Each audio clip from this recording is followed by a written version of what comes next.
Para pemirsa, kita berjumpa kembali dengan acara yang kita tunggu-tunggu, yaitu Jangan Salah Arah, yang membahas tentang isu-isu terhangat yang ditinjau dari kebijakan publik. Dan seperti biasa, kita akan menghadirkan narasumber kita, yaitu Bang Ahmad Nur Hidayat. Apa kabar Bang Ahmad Nur Hidayat? Kita jumpa lagi hari ini setelah kemarin tidak berjumpa. Gimana kabarnya Bang? Alhamdulillah, kabar baik Kang Eko. Alhamdulillah, ini sekarang lagi rame nih, lagi hangat nih di Jakarta nih. Banyak demo dan sebagainya. Dan kemudian ini hari ini ada informasi yang menarik bahwa kita bisa lihat di online news ekonomibisnis.com. Di sana kita bisa lihat headline-nya, susul SoftBank, 2 konsorsium ancang-ancang mundur dari proyek IKN. Ini udah semakin ditinggalkan ini.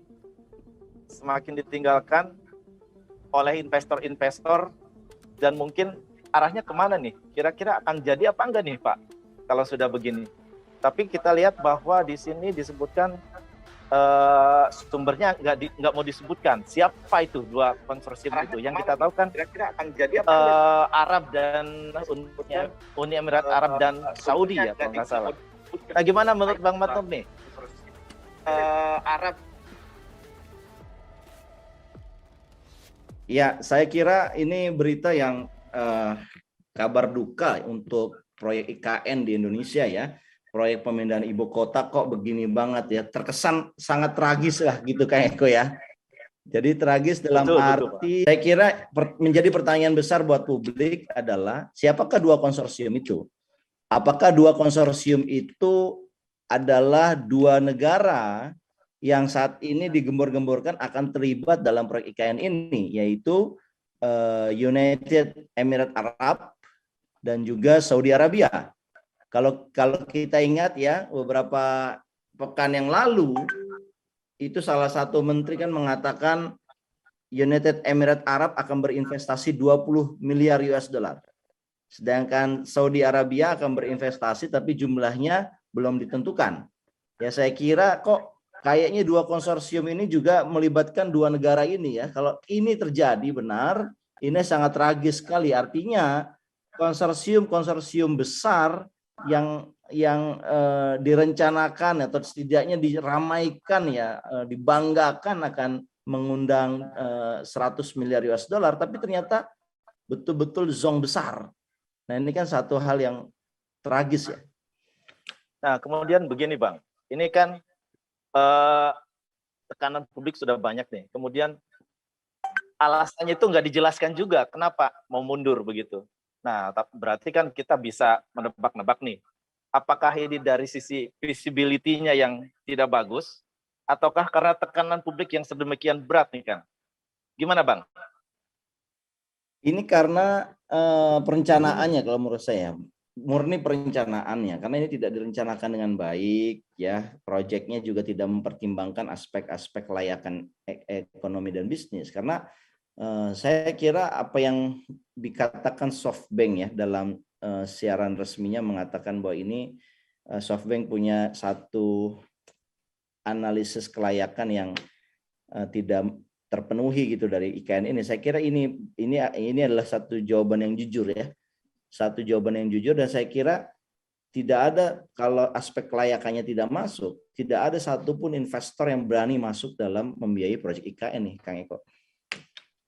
Nah, terus kira-kira apa nih kebijakan final yang harus dilakukan pemerintah nih? Apakah maksa nih terus? Soalnya kita lihat indikatornya kayaknya menggebu-gebu sekali. Kemudian kita bisa lihat bagaimana sistematiknya untuk bisa menggolkan penundaan pemilu, kemudian perpanjangan masa jabatan presiden dikaitkan dengan IKN gitu. Itu kelihatan masif gencar. Nah, tapi dengan kondisi begini, ini harus bagaimana Pak? Sebaiknya Pak? Saya kira gini, kalau SoftBank udah mundur, terus 2 konsorsium United Emirat Arab dan Saudi Arabia juga mundur, maka proyek ini udah tinggal zong kosong. Ya, maka yang harusnya mengisi ini harusnya ada pernyataan gentleman ya dari kelompok konglomerat lokal yang punya keterwakilan di otoritas IKN, yaitu grup Sinarmas, saya sebut saja lah. Harusnya grup Sinarmas mengatakan biar kami yang berinvestasi di IKN gitu. Iya, Jadi ya. dia Atau merasa ya dia wakil ketua grup ini punya representasi di otoritas IKN, ya dia masuk saja secara terbuka, secara publik. Jadi kita nggak akan bilang IKN ini proyeknya seluruh rakyat Indonesia. Kita akan bilang IKN ini adalah propertinya Sinarmas, kan selesai juga. Dan nanti juga orang nggak akan banyak komentar setelah itu. Kan ini kan seperti Sinarmas membangun BSD, ya kan? oh iya, iya, Ya iya. dengan BSD kan nggak ada orang yang komplain juga.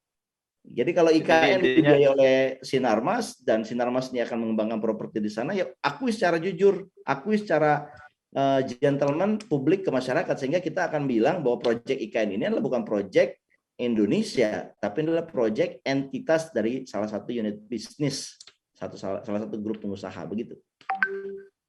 berarti intinya indikator bahwa kita pemerintah akan menyewa gitu ya properti yang dibangun oleh investor begitu kan.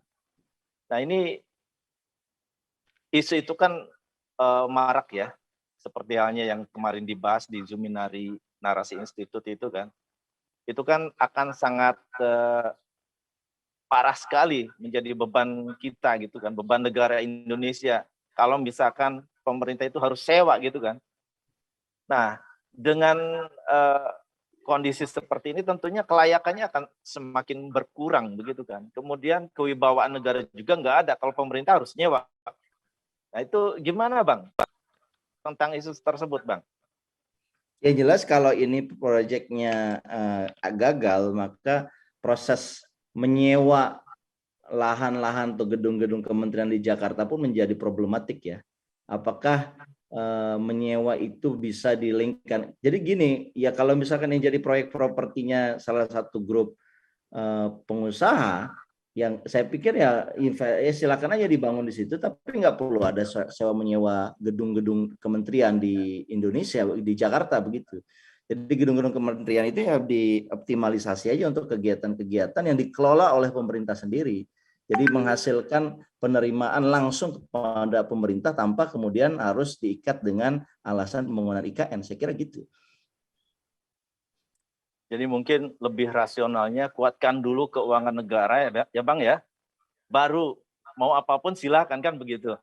Iya, dan Yang penting permasalahan-permasalahan penting beres dulu kan begitu. Kalau dari standing kita kan jelas. Pertama kita sudah mengeluarkan petisi, mengajak masyarakat terlibat dalam petisi. Ini udah 36.000 orang loh yang ikut petisi kita loh. Bukan saatnya tahun 2022, 2024 ini untuk membangun IKN.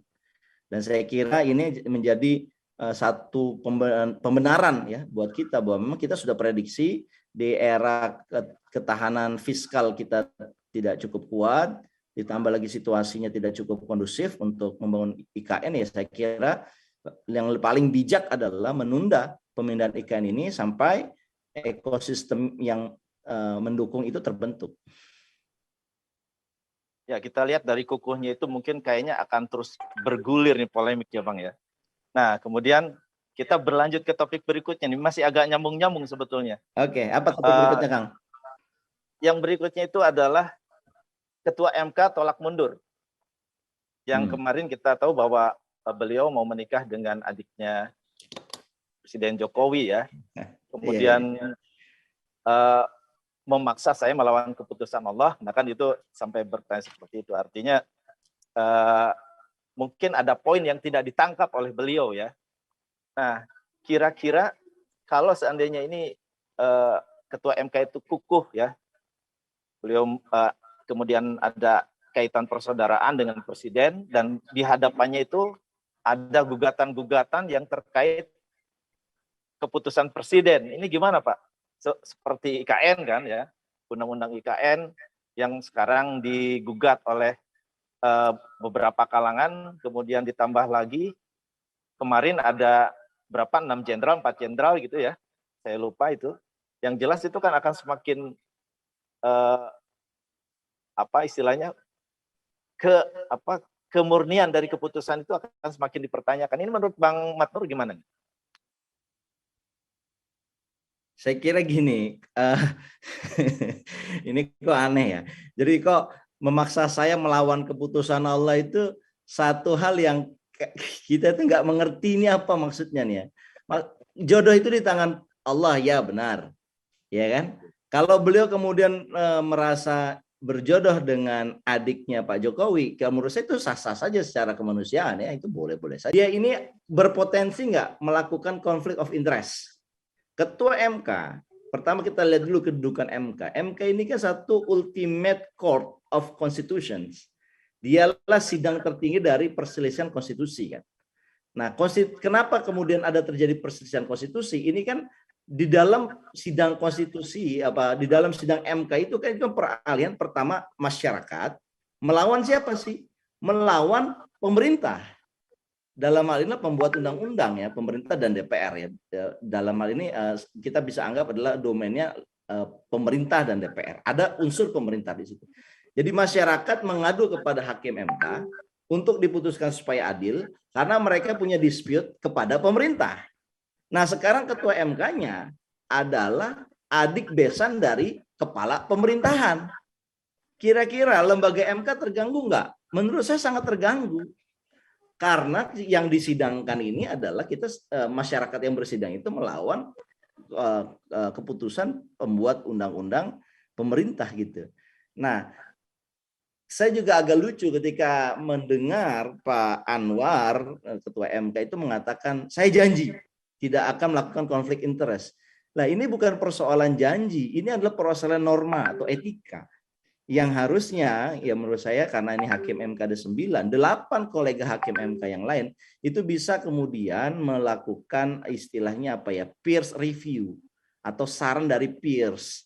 Mengingatkan, kita ini bisa konflik interest loh, alangkah baiknya, meskipun tidak diatur dalam undang-undang secara detail ya, tetapi secara norma etika, itu 8 hakim MK itu bisa secara terbuka mengatakan kepada publik, kami juga menasehati bahwa kepada Ketua MK setidaknya untuk mempertimbangkan untuk mundur secara etika itu.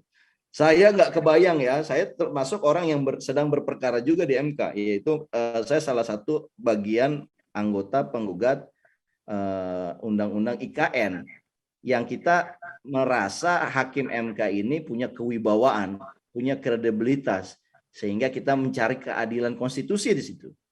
Tetapi apa yang terjadi kalau kita melihat bahwa orang-orang yang ada di situ punya hubungan darah, punya hubungan saudara, punya hubungan perbesanan dengan orang yang kita gugat.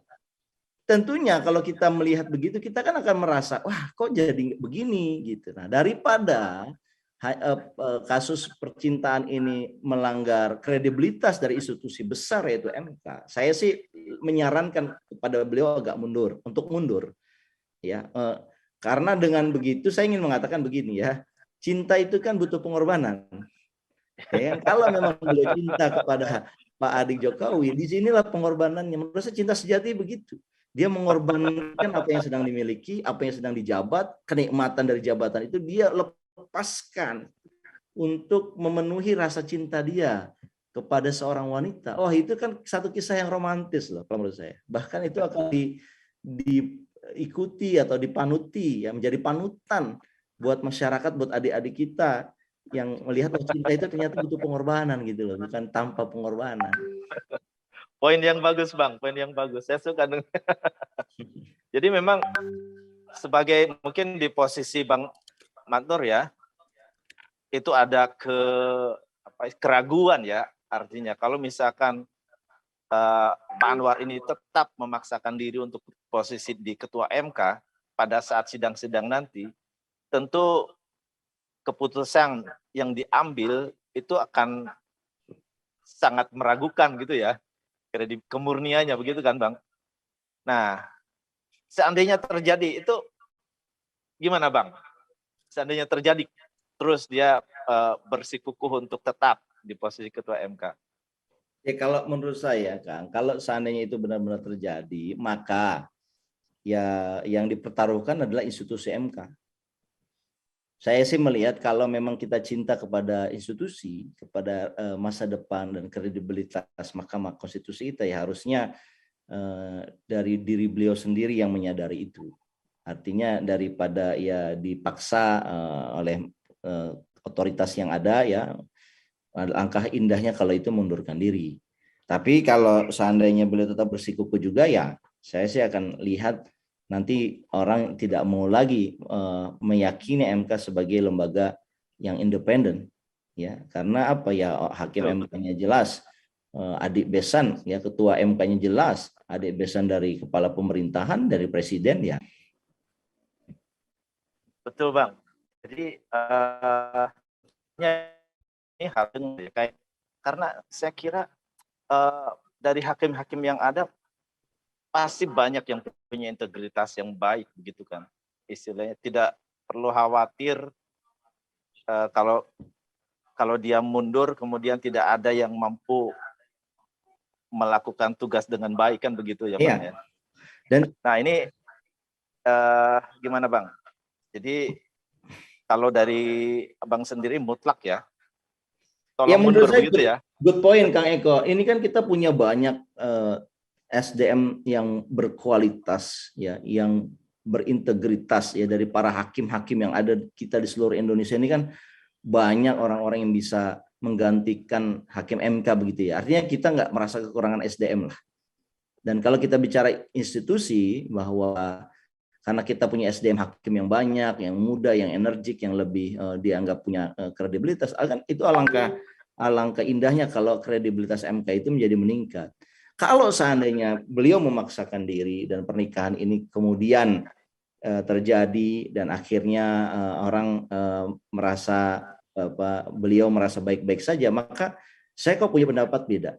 MK tidak dalam baik-baik saja ketika ketua MK-nya adalah seorang besan presiden gitu. Karena pasti akan menjadi konflik interest, dan saya kira dalam hukum tidak boleh ada satu ini keluarga atau bukan, ya. Dia harus menimbang itu dengan timbangan keadilan yang benar gitu. Dan ini yang harusnya dijaga betul oleh seorang hakim MK, ya. Oke, baik Bang. Nah, ini masih terkait nih, ada berita berikutnya Bang. Ini yang terakhir, topik terakhir. Ini terkait dengan unjuk rasa dari BEM seluruh Indonesia. Ini ada 13 universitas yang hadir, sekitar 500 orang. Dan ini di pemberitaan kurang begitu kenceng ya, terutama di televisi. Nggak seperti tahun 98 yang lalu. Ini paradigmanya seolah-olah, kenapa ini Bang? Sangat berbeda sekali ini. Padahal kan sebetulnya di grassroots kemudian di kalangan mahasiswa banyak sekali yang memang tidak sejalan gitu ya. Nah, kemudian seperti unjuk rasa lainnya ini, pemerintah biasanya tidak begitu menghadapi dengan serius. Ini bagaimana menurut Bang Ahmad nih? Jadi kalau mahasiswa demo itu biasa kan. Yang menjadi tidak biasa adalah ketika masyarakat menderita tapi mahasiswanya belum demo. Jadi saya kira ini satu kabar baik ya bagi gerakan kemahasiswaan, karena ternyata gerakan mahasiswa itu masih hidup, dalam arti dia masih mendengar, masih merasakan apa yang dirasakan oleh kebanyakan orang, oleh rakyat kita. Dan ini satu ya kita harus bersyukur ya, ini gerakan mahasiswa masih ada. Saya kira kabar baik ini perlu, dan kalau dilihat dari tuntutan mahasiswa ini, menurut saya nggak perlu dikhawatirkan ya oleh pihak penguasa ya, karena tuntutannya itu betul-betul menjadi aspirasi publik terkait mengenai persoalan minyak goreng ya, angka minyak goreng, naiknya harga minyak goreng, ya, kemudian minta pertanggungjawaban menteri terkait yaitu perdagangan. Menurut saya itu hal yang sangat logis, karena itulah tuntutan publik juga kan. Kita pengen, kita ini aneh, hidup di negeri penghasil minyak sawit terbesar di dunia. Dan kalau kita mau sebenarnya pasar sawit itu harusnya ditentukan dalam mata uang rupiah. Tapi Anda tahu nggak, mata pasar sawit itu ditentukan dalam mata uang apa, Kang Eko? Dolar, bukan? Nah, tebak ya, salah. Sawit itu di pasar dunia itu dinyatakan dalam bentuk ringgit. Oh iya. Malaysia. Ya, MYR ya. dan menurut saya itu ironi. Kenapa? Yang menghasilkan sawitnya kan adalah Indonesia. Harusnya mata uang rupiah itu perkasa karena dia menguasai komoditas sawit. Ya, ada memang yang mengkonversi dengan US dollar ada ya. Tapi sebenarnya di pasar dunia sawitnya ketika kita bicara ekspor CPO itu dinyatakan dalam ringgit per ton. Ya. Ini yang kemudian kita harus perlu memperbaiki tata kelola dari persawitan kita. Neraca sawit ya itu harus diumumkan secara transparan. Berapa sih produksi sawit kita dalam setahun? Berapa sih konsumsi kita untuk dalam negeri? Berapa sih yang kita ekspor? Kemudian kita menentukan dari data-data itu adalah kebutuhan. Apakah perlu DMO misalnya? Kalau sekarang ini kan aneh. Aneh dalam arti DMO kan dicabut ya. Tidak ada domestic market obligation. Jadi yang mau ekspor ya ekspor aja tanpa dia harus memenuhi kebutuhan di dalam negeri. Nah, saya kira ini adalah hal yang keliru. Harusnya pemerintah ini lebih mengelola tata kelola persawitan lagi, sehingga ujungnya harusnya harga minyak itu bukan masalah. Ini kan menunjukkan Pak Menteri itu ya itu kurang canggih dalam bermain bersama dengan para mafia, begitu. Mafia minyak itu kalah canggih gitu. Oke, ini ada beberapa tuntutan yang kita bacakan aja ya Bang ya. Yang pertama memang tuntutan untuk pemerintah agar menurunkan serta menstabilkan harga bahan pokok serta menyelesaikan permasalahan ketahanan pangan dan lainnya.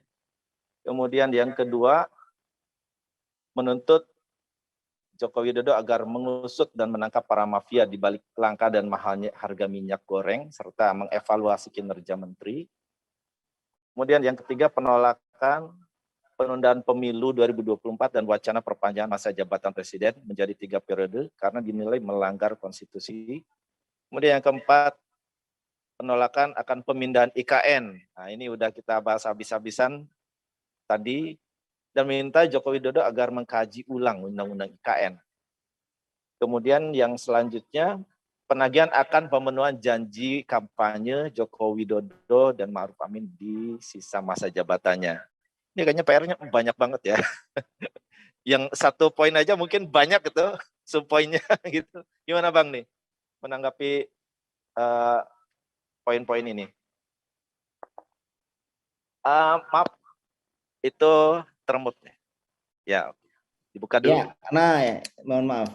Menariknya dalam tuntutannya BEM ini BEM ini menggunakan timeline. Jadi diberikan waktu 14 hari untuk menyelesaikannya. Artinya mungkin ini baru snowball aja dari sebuah satu nanti ada efek masih bola kecil aja untuk menjadi kemudian terus bergulir, dan saya kira ini perlu didengar ya oleh policy makers di Republik ini. Tuntutan adik-adik mahasiswa ini perlu didengar, dan kalau seandainya mereka merasa jawaban dari pemerintah ini tidak memuaskan, ini bisa jadi eskalasi.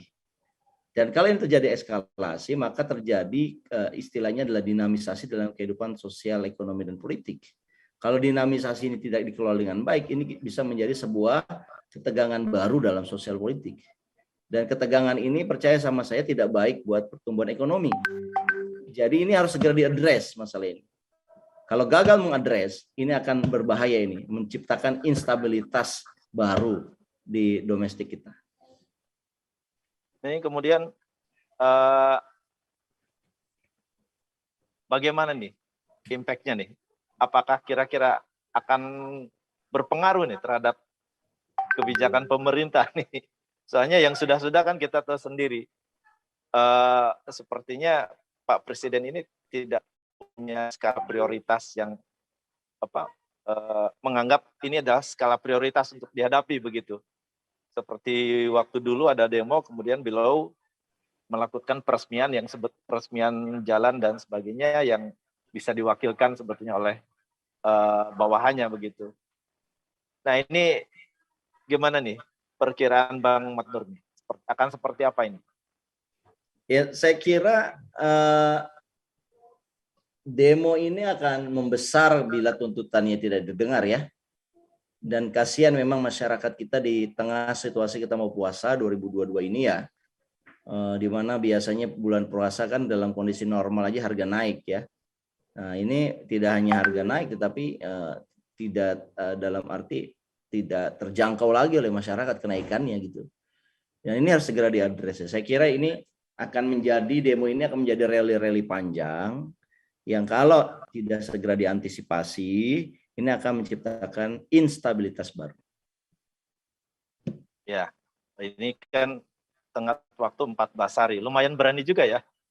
Nah, kira-kira setelah 14 hari tidak ada tidak sesuai harapan, akan berpotensi ya untuk bisa lebih besar lagi ya. Ya betul, dan demo 14 hari ini bukan, menurut saya gerakan mahasiswa ini bukan sekedar mengancam ya. Mereka punya satu simpul konkret yang sifatnya organik.